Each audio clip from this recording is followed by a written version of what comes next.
un versículo en la Biblia que encontramos en la carta a los Efesios, y yo sé que estamos estudiando Segunda de Samuel, pero hoy vamos a comenzar por Efesios en el capítulo 6, verso 4, para luego volver a nuestro pasaje en Samuel.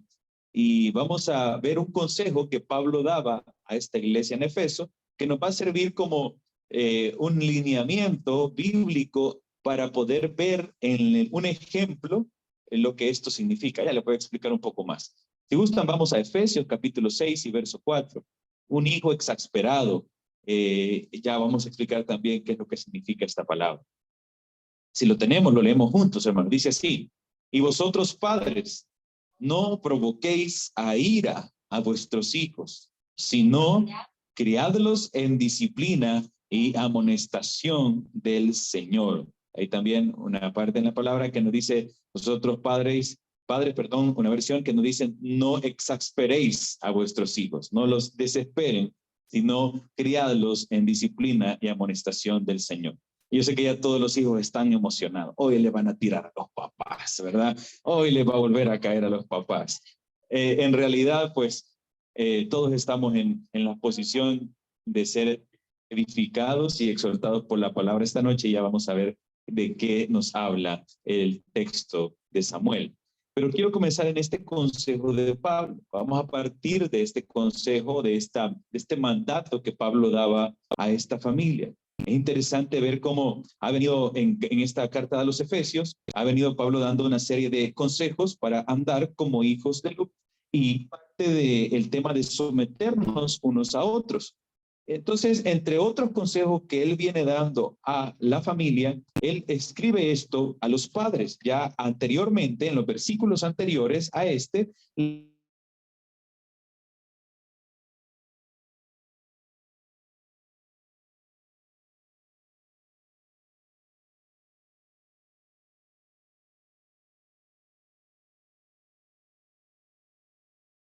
esta serie de consejos. Y el 4 es el que ahora vamos a tomar nosotros para a partir de ahí volver a Samuel. Y dice el versículo 4: y vosotros, padres, otra vez, no provoquéis a ira a vuestros hijos, sino criadlos en disciplina y en amonestación del Señor.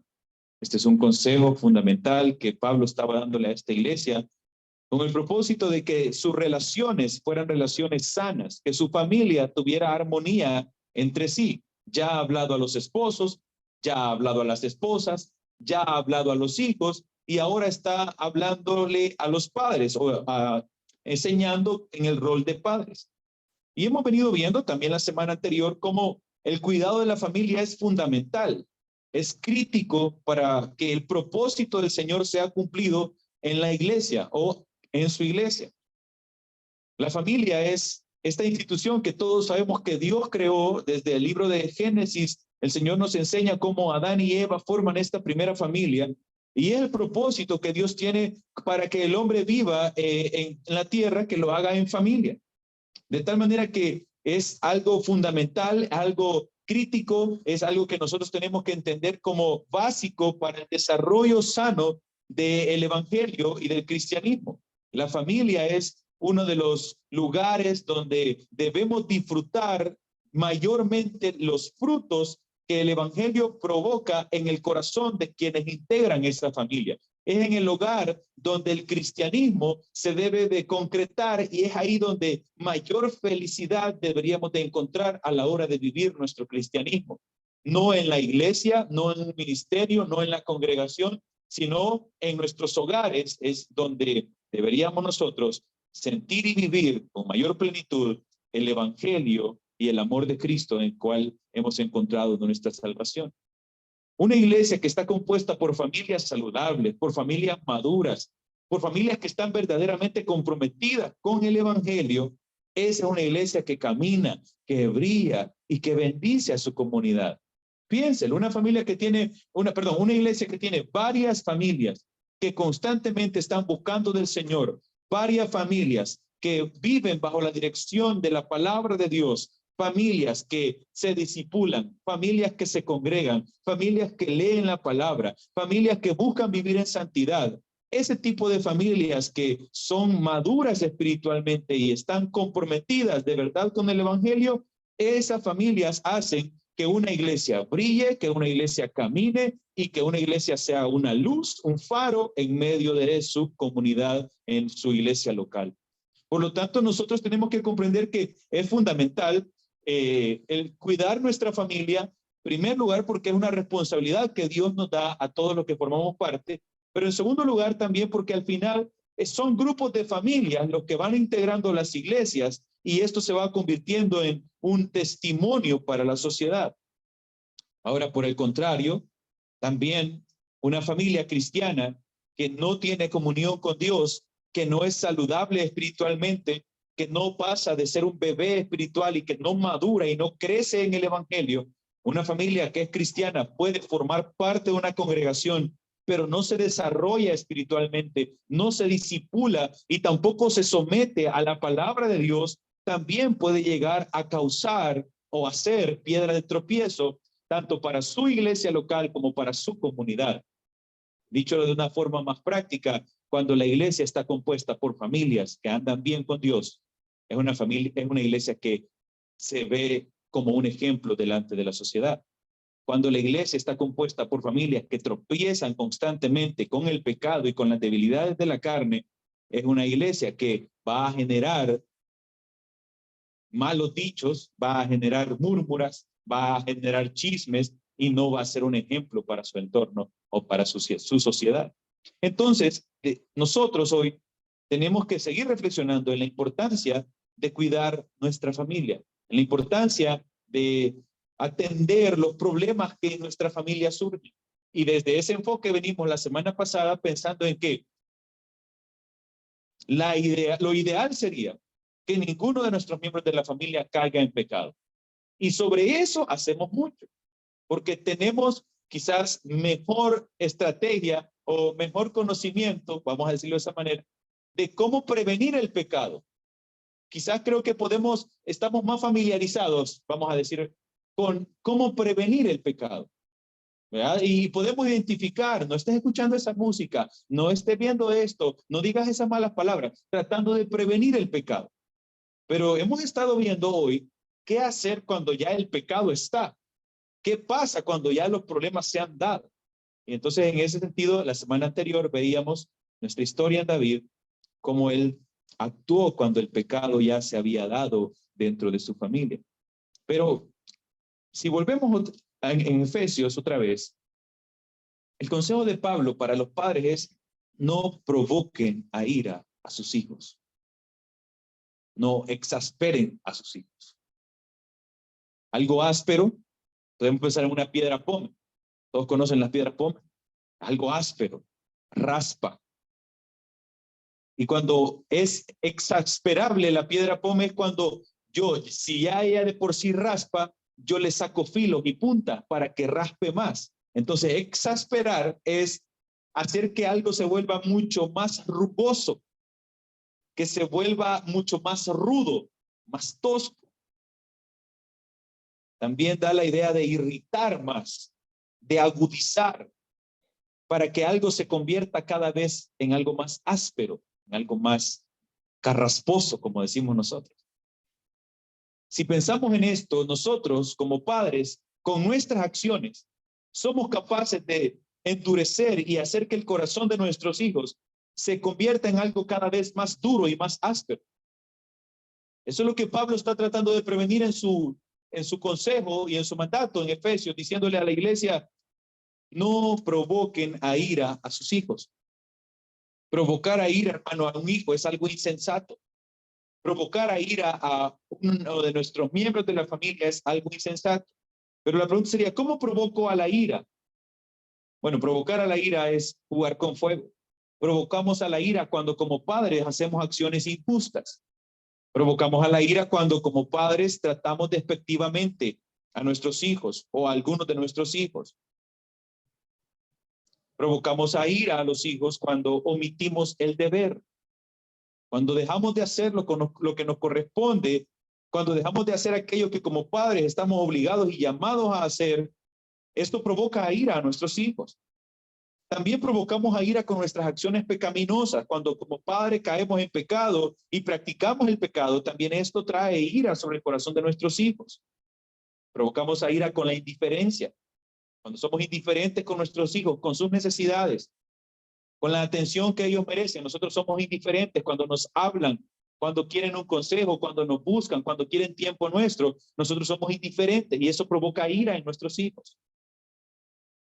Con el desinterés, también provoca ira con nuestros hijos. El desinterés reflejado ahora de una manera evidente con respecto al tema de las pantallas. Estamos atendiendo mucho nuestras pantallas y nuestros hijos a la par como un adorno más dentro de la sala en la que nos encontremos, o a veces dentro de la mesa del comedor o en el mismo vehículo donde vamos. Ahí está el padre desinteresado del hijo y interesado totalmente en lo que puede estar viendo en su teléfono. Por ejemplo, eso también provoca ira. Repito, es una lista que puede incluir muchas cosas más, pero esta yo las considero acciones injustas que hacemos a la hora de tratar a nuestros hijos, tratos despectivos entre nuestra familia, omisiones del deber, es decir, dejar de hacer lo que nos corresponde, acciones pecaminosas que nosotros practicamos como padres, la indiferencia y el desinterés, todo eso provoca ira a nuestros hijos. Provocamos a ira con el mal testimonio. Cuando nosotros públicamente damos mal testimonio de nuestro proceder, dejamos que desear, provocamos a ira a nuestros hijos. Provocamos a ira con la irresponsabilidad. Cuando como padres tomamos, por ejemplo, en el área financiera, decisiones irresponsables que afectan luego a nuestra familia, eso provoca a ira también a nuestros hijos. Provocamos a ira con la doble moral. Cuando nosotros somos muy ligeros para acusar a otros de cosas que nosotros también a veces hacemos y cometemos. Eso provoca ira a nuestros hijos. Provocamos a ira también a nuestros hijos con la religiosidad. Cuando como fariseos queremos hacer a nuestros hijos entrar en el entendimiento de la Biblia, de la ley, de la palabra, pero de una manera religiosa y no de una manera práctica y vivencial, de una comunión real. Con la religiosidad también provocamos a ira a nuestros hijos. De todo esto tenemos un claro ejemplo en lo que hemos estado leyendo en la familia de David. David fue un hombre exitoso como rey, un hombre como siervo de Dios, muy usado por él. Fue un hombre que para el pueblo de Israel es uno de sus héroes, un hombre que tienen por una gran estima. De hecho, también nosotros como iglesia, al pensar en David, pensamos que a Jesús llamaban Jesús, hijo de David. Pero como padre, la Biblia también nos enseña que David fue un hombre que cometió muchos errores y que dio muchas razones con las cuales provocó a ira a sus hijos. Y específicamente vamos a ver cómo David fue provocando cada vez una ira mayor en uno de sus hijos. Este se llamaba Absalón. Y de eso trata la historia que vamos a ver ahora, pero quisiera hacer un pequeño recorrido en lo que ha pasado antes de la historia de David. Estamos en esta parte de la historia de David donde él cometió un adulterio y se acostó con Betsabé y asesinó al esposo, a Urías. ¿Recuerdan eso, hermanos? Ok, esa parte es la historia de la caída de David, el pecado de David. Dentro de la lista que le mencionaba, cuando yo hacía esta lista, no era al azar, sino que pensaba en cómo David fue cometiendo una serie de errores que al final terminaron provocando a ira a sus hijos. Una de ellas fue su acción pecaminosa de acostarse con una mujer que no era propia y de asesinar al marido de esta mujer. Todo esto, David lo realizó después de que David pagó por su pecado parcialmente. Parte de su castigo decía que nunca se iba a apartar la espada de la casa de David. Y eso empieza luego a partir del capítulo 13 del libro de Samuel, del segundo libro de Samuel, empieza a complicársele mucho más. Después de que pasó este pecado de David, nos cuenta la Biblia que Amnón, el hijo primogénito de David, violó a Tamar, una de sus hermanastras. Y esta Tamar, a su vez, tenía un hermano mayor que se llamaba Absalón. Entonces, lo que vimos, eso fue lo que vimos la semana anterior, como Amnón violó a Tamar y Absalón, que era hermano mayor de Tamar, pues se quedó con aquella amargura en su corazón y David básicamente no hizo nada. Entonces, esto es lo que ha venido sucediendo. Absalón ha visto cómo Amnón violó a su hermana. Absalón ha visto cómo David no hizo nada contra Amnón. Solo se enojó, ¿recuerdan eso? Solo se llenó de cólera, pero él no tomó acción. No solo como padre, sino que además era el juez y el rey de Israel. David conocía la ley y podía aplicarla y tenía todo el poder para hacerla. Y Absalón vio como su padre no hizo absolutamente nada. Entonces, vea, si algo va llenando de ira el corazón del hombre, son este tipo de acciones en su propia familia. Un hermano que viola a su propia hermana, un padre que solo se enoja pero no hace más, pudiendo hacerlo. Y además, también leíamos la semana pasada que después de ver a Absalón que nadie hizo nada contra Amnón, a los 2 años, él hizo una fiesta en la cual invitó a todos sus hermanos y termina planeando la muerte o el asesinato de Amnón. Es decir, que Absalón termina matando en venganza al violador 2 años más tarde. A raíz de que él es el culpable o el que mandó a asesinar a Amnón, la Biblia dice que Absalón tuvo que huir. Absalón salió huyendo, porque obviamente este hecho había causado gran conmoción en Israel y era un delito. A matar a tu propio hermano era un delito. Si bien había un derecho, que era el derecho del vengador, el derecho de el que podía vengar la sangre de su hermana, esto en el caso de asesinatos. Absalón mató a Amnón para vengarse por Tamar. Y esto se constituía en un delito. Y si ustedes van conmigo ahora sí a 2 de Samuel, capítulo 13, en el versículo 37, al final de este pasaje, la Biblia nos dice cuál fue el final de esa historia del asesinato de Amnón, pero no el final de la historia de Absalón. Vamos a ver. 2 de Samuel 13, versículo 37 y 38, 39. Vamos a leer qué es lo que sucedió. Aquí Absalón ya asesinó a Amnón. ¿Y qué pasó? Dice, Absalón huyó y se fue al Talmai, y se fue al Talmai, hijo de Amiud, rey de Jesús.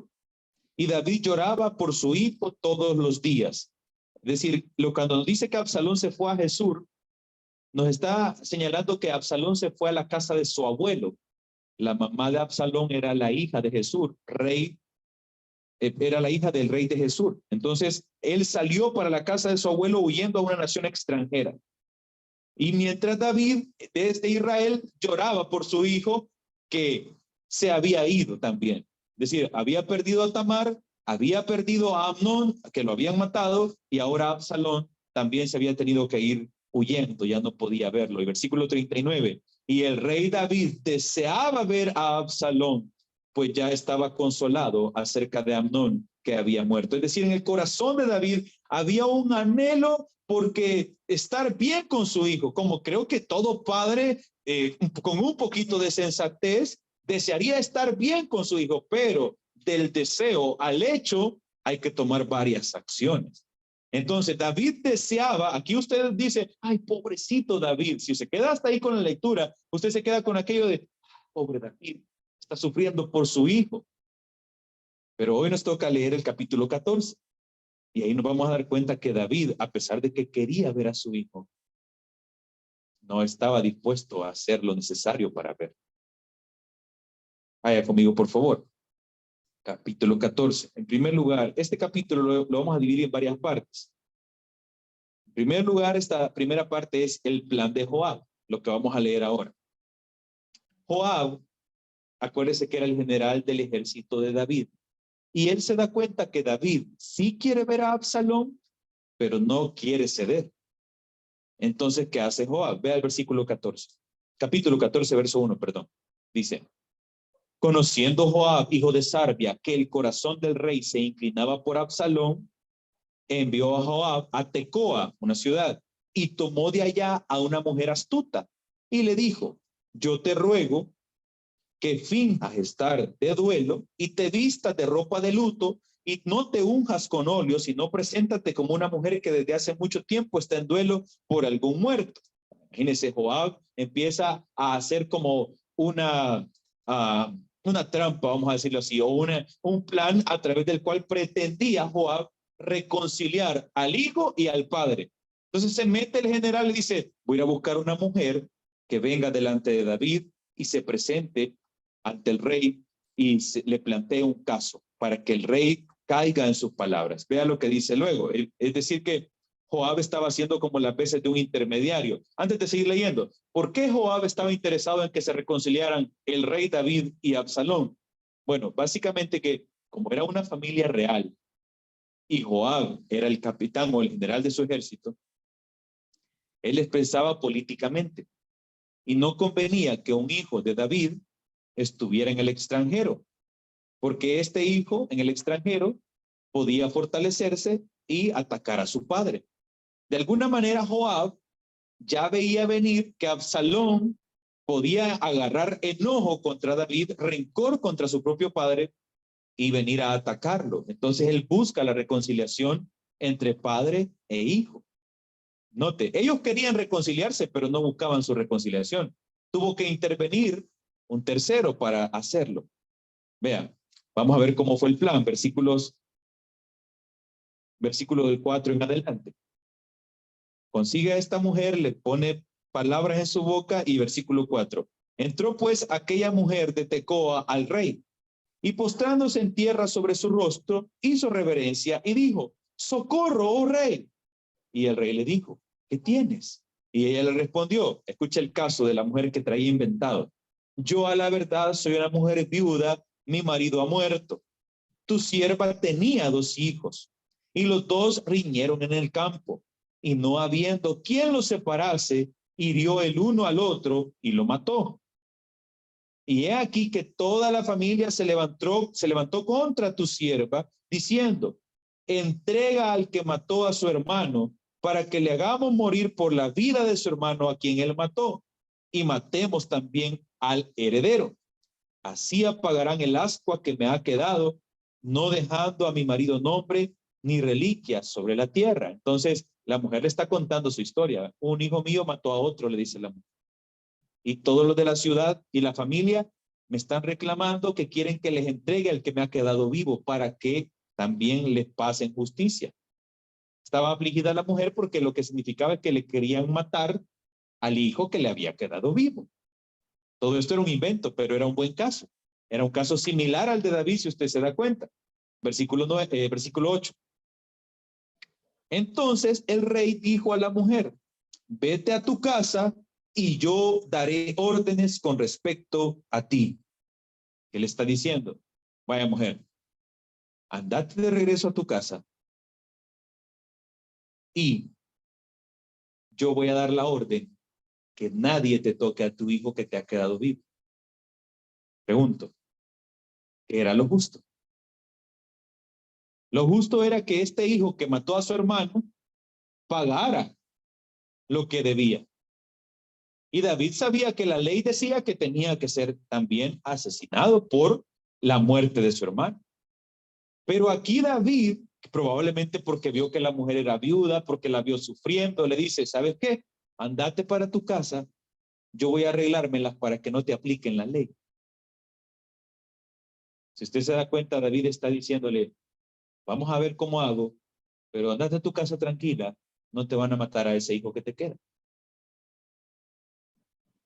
Esta resolución de David no es la que está pegada a derecho, como dicen los abogados. Está haciendo una excepción, teniendo misericordia de esta viuda.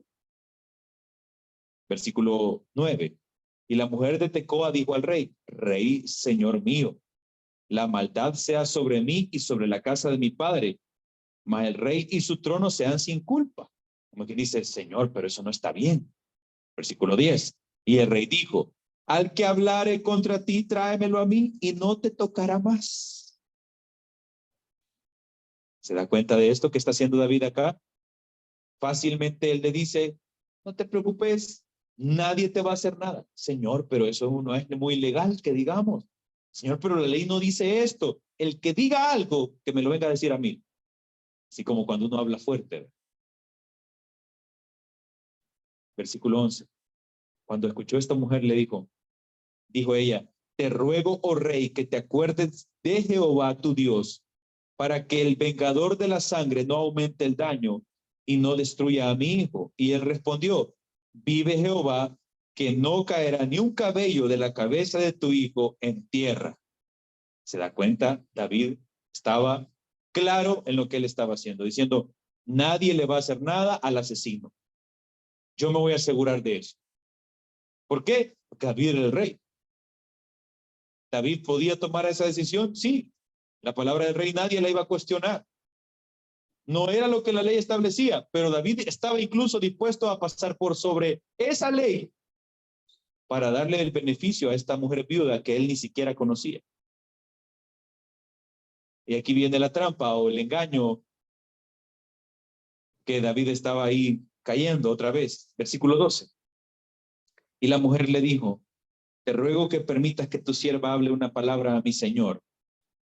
David, solo una cosita más con respecto a lo que acabas de hacer. Ajá. Entonces la mujer le dijo, el rey le dijo, habla, ¿verdad? Entonces la mujer dijo, ¿por qué pues has pensado tú cosa semejante contra el pueblo de Dios? Porque hablando el rey esta palabra, se hace culpable él mismo, por cuanto el rey no hace volver a su desterrado. Es decir, la mujer le saca a David su culpa y le dice, David, y si podés hacer esto conmigo y con mi hijo, que te estoy inventando la historia, ¿por qué no lo haces con tu hijo propio que tenés desterrado en la tierra de Jesús? David estaba actuando con misericordia quizás, con compasión, para con un extraño a quien él no conocía, pero no estaba demostrando esa misma compasión para con su propio hijo al tenerlo desterrado en una nación que no era Israel. Versículo 14, mire, porque de cierto morimos y somos como aguas derramadas por tierra que no pueden volver a recogerse. Ni Dios quita la vida, sino que provee medios para no alejar de sí al desterrado. La mujer le dice, estamos mal, Israel está mal, porque si Israel no puede perdonar ni a sus propios príncipes, si Israel no puede tener misericordia de sus propios príncipes, ¿cómo es posible que estemos delante de Dios así? Por eso dice, estamos como aguas derramadas. Versículo 15. Y el haber yo venido ahora para decir esto al rey, mi señor, es porque el pueblo me atemorizó y tu sierva dijo, hablaré ahora con el rey, quizás él hará lo que su sierva le diga. Entonces el rey oirá para librar a su sierva de la mano del hombre que me quiere destruir a mí y a mi hijo juntamente de la heredad de Dios. Tu sierva pues dice, sea ahora de consuelo la respuesta de mi señor el rey, pues que mi señor el rey es como un ángel de Dios para discernir entre lo bueno y lo malo. Así Jehová tu Dios sea contigo. La mujer estaba ahí dándole una gran adulada a David, ¿sabe? Estaba adulando, le está diciendo, Señor, tú eres bien inteligente, tú eres sabio, tú eres como un ángel de Dios, y así como tuviste misericordia conmigo, deberías tener misericordia con tu hijo desterrado. Recuerde que esta mujer está actuando ahí. Nada de eso es verdad. Joab le ha pagado a esta mujer para que vaya a presentarle este caso falso a David y hacerlo entender que él es el que está siendo juzgado. ¿Se fija en esto, hermano? ¿Sabe a qué se parece esto? ¿Se acuerdan cuando Natán le llega a decir a David, cuando él había pecado? David, había un hombre que solo tenía una ovejita y otro que tenía muchas. Y este que tenía muchas recibió una visita y en vez de agarrar una de sus ovejitas, le agarró la que tenía aquel pobre. ¿Se acuerdan de esa historia? Ajá. Y entonces David dice, ese que pague 4 veces. Y entonces Natán le dice, tú eres ese hombre. Ah, pues le vuelve a pasar lo mismo con esta mujer. Le trae el mismo caso y David vuelve a caer y dice, no, yo te voy a ayudar. Nadie te va a matar a tu hijo, el culpable. Y la mujer ahora le dice, tú también tienes un hijo desterrado con quien deberías de actuar de igual manera. Pero mire, David no era ningún simple. David era súper astuto también. Versículo 18. Entonces David respondió y dijo a la mujer, yo te ruego que no me encubras nada de lo que yo te voy a preguntar. Te voy a preguntar una cosa, mujer, le dijo. Hable, mi rey, le dijo la mujer. Versículo 19. Y dijo el rey, ¿no anda la mano de Joab contigo en todas estas cosas? O sea, no te ha mandado Joab. Vea que vos venís porque Joab te ha enviado. O sea, David algo sentía, algo sabía. Por eso le dice, y la mujer le respondió, vive tu alma, rey, señor mío, que no hay que apartarse ni a derecha ni a izquierda de todo lo que mi señor el rey ha hablado, porque tu siervo Joab, él me mandó y él puso en boca de tu sierva todas estas palabras. Es decir, si era un invento todo lo que te dije, porque Joab me dijo que te dijera esto.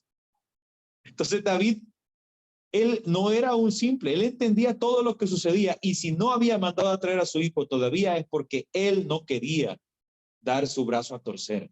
Lo extrañaba, quería estar con él, pero no estaba dispuesto a perdonarlo y a mandarlo a buscar para tenerlo nuevamente en su casa. Joab estaba intermediando ahí. Entonces, al final, después de esta reacción de David y la declaración del mensaje de esta mujer, la historia sigue de esta manera. Por favor, leamos ahí el versículo 20. Para mudar el aspecto de las cosas, Joab tu siervo ha hecho esto. Pero mi Señor es sabio conforme a la palabra, conforme a la sabiduría de un ángel de Dios para conocer lo que hay en la tierra. Entonces el rey dijo a Joab, mira, ya el rey dejó de hablar con la mujer y se dirigió directamente a Joab. Bueno, Joab, vení por acá. Tanta es la gana de que venga Absalón, ¿verdad? El rey dijo, he aquí yo hago esto, ve y haz volver al joven Absalón. Anda a traerlo, pues. Joab, ya que me estés trayendo actrices a que me vengan a querer convencer, anda a traerlo, ve a traerlo. Y podría decir cualquiera, se resolvió el problema, pero sigamos leyendo. Ve a traerlo. Versículo 22. Y Joab se postró en tierra sobre su rostro e hizo reverencia, y después que bendijo al rey, dijo, hoy ha entendido tu siervo que he hallado gracia en tus ojos, rey, señor mío, pues ha hecho el rey lo que su siervo ha dicho. Se levantó luego Joab y se fue a Jesús y trajo a Absalón a Jerusalén. Vean, parece que hasta ahí todo va normal, pero aquí está el problema, el versículo 24. Mas el rey dijo, váyase a su casa y no vea mi rostro. Y volvió a Absalón a su casa y no vio el rostro del rey. Note esto. Hay un resultado de lo que Joab hizo. Algo se dio David. Dijo, vaya, que venga, pero a mi casa no entra. Que se vuelva para Jerusalén, pero yo no lo voy a ver. Yo audiencia no le voy a dar. Y como cuando el rey decía, no quiero ver a esta persona, no podía ninguno, aunque fuera su hijo o una de sus mujeres, nadie podía entrar delante del rey si él no lo permitía. Era un perdón a medias, es decir, no era un perdón. David se dio no porque él había entendido que él estaba obligado a reconciliarse con su hijo y a buscar hacerlo volver a casa, sino porque Joab estaba insistiendo. Versículo 25. Ahora nos va a hablar un poco acerca de cómo era Joab, las virtudes de Joab. Vea esto. Y en todo Israel, y no había así en todo Israel ninguno tan alabado por su hermosura como Absalón. Era un hombre muy hermoso. Desde la planta de su pie hasta su coronilla no había defecto, no había en él defecto. Imagínense qué hombre debió haber sido Absalón, un hombre impresionantemente hermoso, según lo que aquí describe. Cuando se cortaba el cabello a Absalón, lo hacía hacia el fin de cada año, pues le causaba molestia y por eso se lo cortaba. Su cabello era tan hermoso y cuando se lo cortaba, dice que pesaba el cabello de su cabeza 200 ciclos de plata de peso real, es decir, unas 5 libras pesaba el cabello de Absalón. Era pelo lindo Absalón, cara linda, cuerpo lindo, piel lindo, todo tenía bonito Absalón. Mire el versículo 27. Además, aquí también nos da a entender cómo Absalón era un hombre de sentimientos bien profundos y bien nobles, porque dice, y le nacieron a Absalón 3 hijos. y a una hija que se llamó Tamar. ¿Como quién? Como su hermanita, la que había sido violada. Así le puso a una de sus hijas, la cual era mujer de hermoso semblante. Y estuvo Absalón, dice, por espacio de 2 años en Jerusalén y no vio el rostro del rey. Entonces, el problema no se había resuelto. Vamos a seguir, versículo 30. Perdón, versículo 29. Y mandó a Absalón por Joab para enviarlo al rey, pero él no quiso venir. Y envió aún por segunda vez y no quiso venir. Absalón estaba: Joab, tú me fuiste a traer de Jesús porque me dijiste que iba a ver a mi papá. Y ahora no me quiere ver. Vení, por favor, ayúdame. No quiso venir Joab. Otra vez lo volví a llamar y Joab no hallaba cómo hacer. Versículo 30. Entonces, cuando vio a Absalón que Joab no venía, dice, entonces dijo a sus siervos, mirad, el campo de Joab está junto al mío, y él ahí tiene cebada. Id y prenderle fuego. Y los siervos de Absalón prendieron fuego al campo de Joab. Y entonces se levantó Joab y vino a la casa de Absalón. ¿No querés venir por las buenas? Vas a venir por las malas, Joab. Y mandó a llamarlo. Versículo 31. Y le dijo, ¿por qué has prendido fuego tus siervos a mi campo? Y Absalón respondió a Joab, he aquí que yo he enviado por ti diciendo que vinieses con el fin de enviarte al rey para decirte, ¿para qué vine de Jesús? Mejor me fuera a estar aún allá. Vea yo ahora el rostro del rey, y si hay en mi pecado, mátenme. Es decir, Absalón estaba diciendo, me hicieron venir de mi destierro, supuestamente ya estoy en mi país, pero no puedo ver el rostro del rey. Entonces, ¿tengo alguna culpa yo? ¿He hecho algo malo? Y sí, había hecho cosas malas. Pero decía, si he hecho algo malo, mátenme. Ya vamos a ver algunos aspectos de Absalón también, que él tampoco es que quería reconciliarse con su padre. Su interés en ver a su papá no era estar ahí con una buena relación. Absalón ya tenía demasiada ira y rencor en su corazón contra David. Ya él quería volver a estar cerca de su papá, pero ya no con buenas intenciones. Entonces ahora, si estaba insistiendo tanto en verlo, no era porque era un hijo que deseaba a su padre. Era un hombre perverso que ya estaba lleno de ira, que quería atacar a su papá. Y le convenía estar cerca de él. Entonces, vea el versículo 33. Vino pues Joab al rey y se lo hizo saber. Entonces llamó a Absalón, el cual vino al rey e inclinó su rostro a tierra delante de él, del rey, y el rey besó a Absalón. Bueno, cuando David vio que estaba ya Absalón haciendo este tipo de acciones, vaya Joab, tráelo, que me vea. Y se besaron ahí, se reunieron otra vez. Pero eso no quiere decir que su relación fue restaurada. En el capítulo 15, que Dios permite, vamos a ver más adelante, vamos a ver que Absalón, ya estando en la casa del papá, vuelve a agarrar fuerza, toma dinero, toma hombres, toma caballos y anda por todo Israel tomando gente también. Prácticamente haciéndole un golpe de estado a su papá. Eso lo vamos a ver la próxima semana, pero quiero antes, ya leímos la historia. Lo que quería es que viéramos la historia de este capítulo 14. Una historia de un padre que tiene a su hijo desterrado y él puede hacerlo venir y lo necesita, pero no lo hace porque no quiere, está de orgulloso. El otro hijo también podría venir arrepentido y decir, papá, vengo de regreso, vengo a buscarte, vengo a reconciliarme, vengo arrepentido. También Absalón pudo haber venido así, pero no, vino y dijo, quiero ver a mi papá, quiero recuperar todos mis privilegios de príncipe, quiero tener todo lo que antes tenía. Venía también orgulloso. Entonces, esta relación de David y sus hijos siempre fue bien compleja. Fue difícil. Ahora, ¿quién tenía la responsabilidad de iniciar esta reconciliación? David. ¿Buscó David a Absalón? No lo hizo nunca. En este aspecto, recordemos lo que vimos al principio de este mensaje. ¿Cuál es el consejo de Pablo para la iglesia en Efeso? Padres, no provoquéis a ira a vuestros hijos, no exasperéis a vuestros hijos. No los provoquéis a ira. Cuando usted piensa en el accionar de David con Absalón y con las cosas que habían sucedido, Lo que David fue haciendo poco a poco era ir provocando a ira a Absalón. Con todo lo que David hizo, con todo lo que David dijo, con todo lo que David hacía con sus palabras, con sus juicios, lo que estaba haciendo era provocando a ira a su hijo. Al final se reúnen, al final pareciera que se vuelven a integrar, pero en realidad ya el daño estaba hecho. Ya David había provocado a ira a Absalón. ¿Cómo fue que David provocó a ira a Absalón? En primer lugar, con su mal ejemplo. Y creo que esto es la lección que hoy podemos tomar para nuestras propias vidas.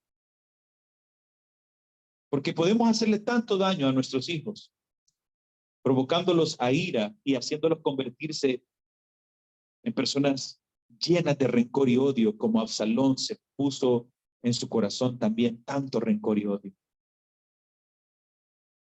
Con un mal ejemplo que David dio. David dio un mal ejemplo a sus hijos como padre.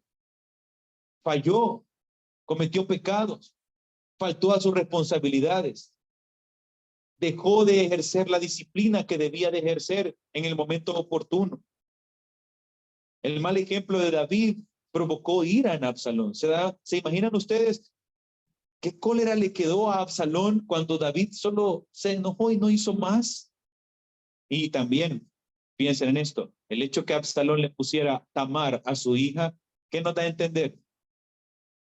Que Absalón realmente amaba a su hermana y que le dolió mucho que la hubiesen violado también. Entonces, todo esto fue guardándose en el corazón de Absalón. Y desde ahí empezó a ver, además que ya lo había visto en su pecado, ahora ve al papá que pudiendo actuar, que debiendo hacer justicia contra, no lo hace. Eso fue un mal ejemplo. Su omisión de acción, como cuando David dejó de hacer aquello que le correspondía, provocó a ira a Absalón. Y esto creo que lo vayamos también aplicando un poco a la vida diaria. Porque cuántos hijos hay que cada día que pasa están acumulando ira y rencor contra sus padres porque les están dando mal ejemplo.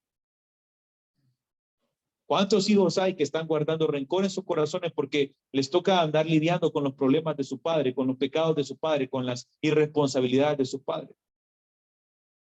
¿Cuántos hijos hay en todas las clases sociales que están con rencor contra sus padres porque nunca están ahí para ellos? Absalón estaba enojado con David porque debió aplicar disciplina contra Amnón y no la aplicó.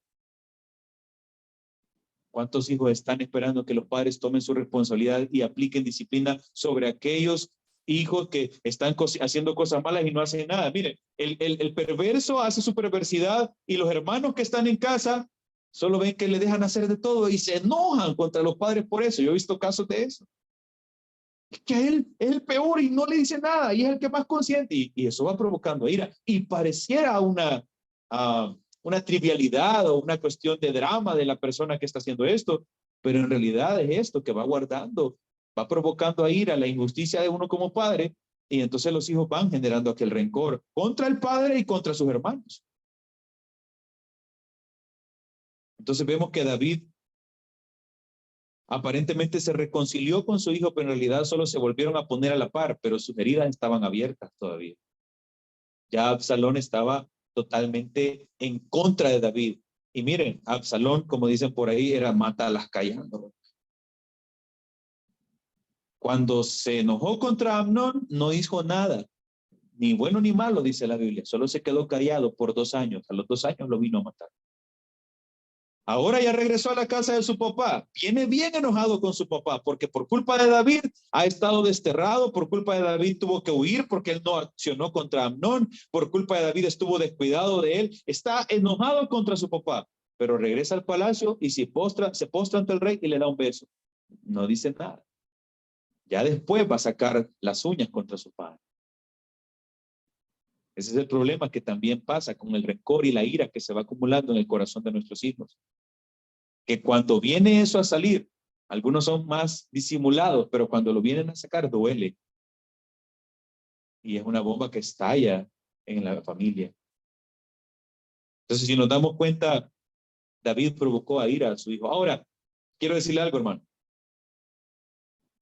Yo no estoy culpando o no estoy diciendo que todo hijo que actúa mal es porque tuvo un mal ejemplo de sus padres. No, no estoy diciendo eso.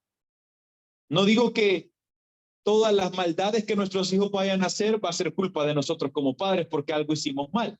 Porque eso también suele suceder, ¿verdad? De repente nuestros hijos hacen cosas malas y uno dice, ¿qué hice mal? ¿Qué he hecho yo? Bueno, no estoy diciendo que eso sea así, pero en este caso específico, al ver lo que la Biblia nos narra, David sí hizo eso. David sí provocó a ira a sus hijos, lo cual no aplica para todos los casos, pero puede darse. Y el mensaje esta noche es que nosotros como padres tratemos de no provocar a ira a nuestros hijos cayendo en el tipo de errores en los que David cayó. Pero porque por su parte también Absalón debía de haber hecho algunas cosas como hijo. En primer lugar, Absalón demostró ser vengativo y rencoroso. Y un hijo, ninguna persona en realidad debería de ser vengativa ni rencorosa. Hay mucha gente que se excusa y dice, es que yo soy así por cómo me criaron. Pues eso afecta, definitivamente que eso afecta. Pero también eso se puede superar, no es algo que no se pueda sobrellevar. Es decir, que si yo lo tomo como una excusa para seguir siendo como soy, pues así va a ser. Yo no voy a cambiar nunca. Pero si vengo a Cristo y me presento delante de Él, me criaron de una manera, por poner un ejemplo, machista, pero encuentro a Cristo Jesús y todo aquello que mi padre en su machismo me permeó en mi corazón, Cristo con su amor lo quita, lo puede quitar de mi corazón. Pero es ahí donde viene el deseo de buscar de alguien que pueda hacer ese cambio en mí. Y el único que lo puede hacer es Cristo Jesús. Absalón pudo haber tenido el peor de los peores padres, pero si él también actuó con rencor y actuó con vengatividad, es porque también su corazón no buscó ser pastoreado por su Dios. Fue un hijo que no estuvo dispuesto a arrepentirse, fue un hijo que demostró ser caprichoso. Imagínense qué tan caprichoso era que cuando Joab no vino, le dijo, pues vas a venir a la fuerza, y le quemó los campos de cebada. Era un hombre caprichoso. Todo eso ya era parte del corazón de Absalón que también no estaba bien, no estaba correcto. Lo que trato de decir con esto es que como hijos tampoco es una excusa que porque hayamos tenido malos padres, nosotros vamos a seguir haciendo todas las maldades que ellos nos pudieron haber heredado. En Cristo sí tenemos una esperanza. En Cristo podemos ser diferentes. Cristo sí puede cambiarnos. Aunque hayamos sido criados en el peor contexto de familia, Cristo puede hacer una diferencia para que hoy nosotros vivamos diferente. Así que la segunda parte en Efesios, si volvemos allá, por favor, Efesios 6:4, nos decía primero, no provoquen a ira a sus hijos. Pero la segunda parte, mire lo que dice, sino criadlos en disciplina y amonestación del Señor. Disciplinar, hermanos, a nuestros hijos a tiempo no solo es beneficio para el día de hoy, es una garantía para el futuro, o un beneficio para el futuro. Es decir, que yo corrija a mi hijo hoy, no solo estoy resolviendo el problema de hoy, sino que estoy resolviendo muchos problemas de mañana y del futuro. Por eso como padres, en vez de provocar a ira, debemos estar buscando constantemente disciplinar a nuestros hijos, como dice Efesios, en disciplina y amonestación del Señor. No en mi propia disciplina, no mis propias amonestaciones, sino en la del Señor. Esa es una primera lección. Segunda, bueno, para ponerlo con el ejemplo, si David hubiera disciplinado a Amnón en el momento que lo debía de hacer, Absalón no se hubiera convertido en lo que se convirtió. Pero como David no disciplinó cuando debía, en el futuro David se tuvo que enfrentar a esas consecuencias. Como padres hoy podemos disciplinar, debemos disciplinar con amonestación del Señor, porque eso nos evitará cosas en el futuro. 2, provocar a ira es insensato y es carnal. Cuando un padre provoca ira a sus hijos, ese padre es insensato y está siendo dominado por su carne. Por tanto, tratemos de mantenernos sujetos al Espíritu Santo, que es lo que nos enseña Efesios, para provocar no a ira, sino a santidad y a paz a nuestros hijos. Porque solo estando sujetos al Espíritu Santo vamos a poder estar sujetos unos a otros. Y en ese sentido, pues también dar un buen ejemplo y ser buenos padres para nuestros hijos. Número 3. Nuestros hijos son nuestra obra. El trabajo que hagamos o que dejemos de hacer en ellos, un día reflejará quién fuimos como padres. Son nuestra obra. Mis hijos son la obra de mi vida. Sus hijos son su obra.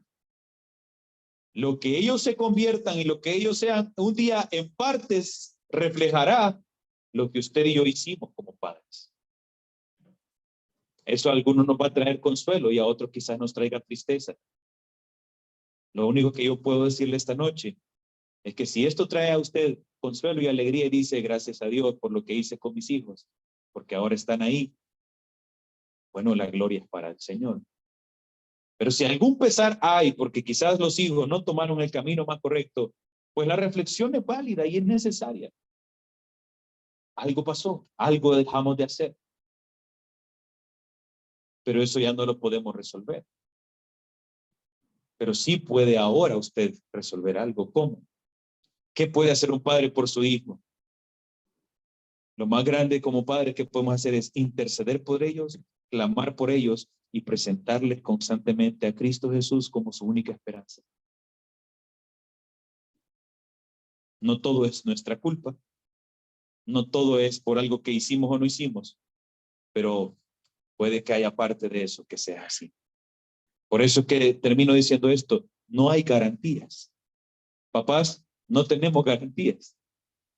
Por más que me esfuerce como padre y sea el mejor ejemplo y sea todo para mis hijos, un día crecerán, serán hombres y mujeres adultas, tomarán sus propias decisiones y no hay garantías, solo la misericordia de Dios va a obrar en sus vidas, pero esto no debe de quitarnos la responsabilidad que hoy tenemos. Como uno no sabe cómo le van a salir los hijos, hay que agarrarla tranquilo. No, hermano, eso no es cuestión de agarrarla tranquilo, es cuestión de poner atención y poder estar atentos a ellos. Una vez más, quisiera terminar leyendo ese versículo, capítulo 6, verso 4.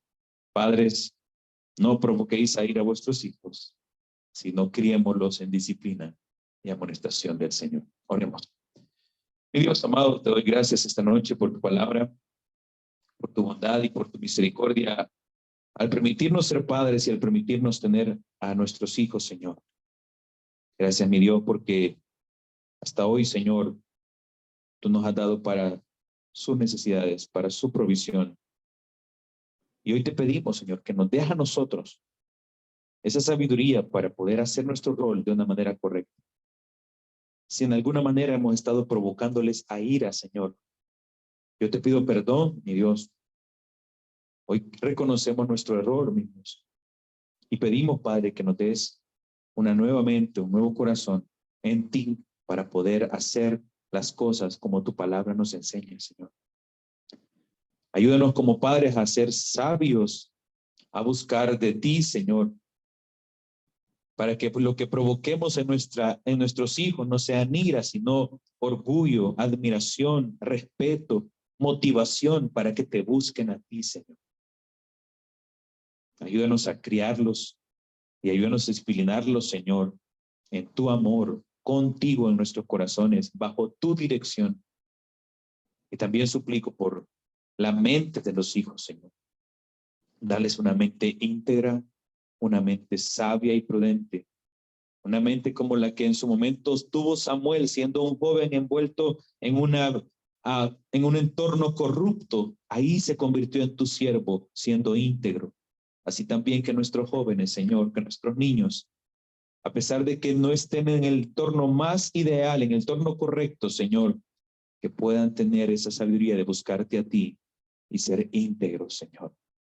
Por favor, Padre, te pedimos que tú seas nuestro guiador y ten misericordia a nuestras familias, ten misericordia de los padres y los hijos, que podamos ser luz que podamos ser faro, que podamos ser testimonio como familias y no vergüenza para tu evangelio, Señor. Por favor, Padre, en tu nombre lo pedimos. Amén y amén. Bien, mis hermanos.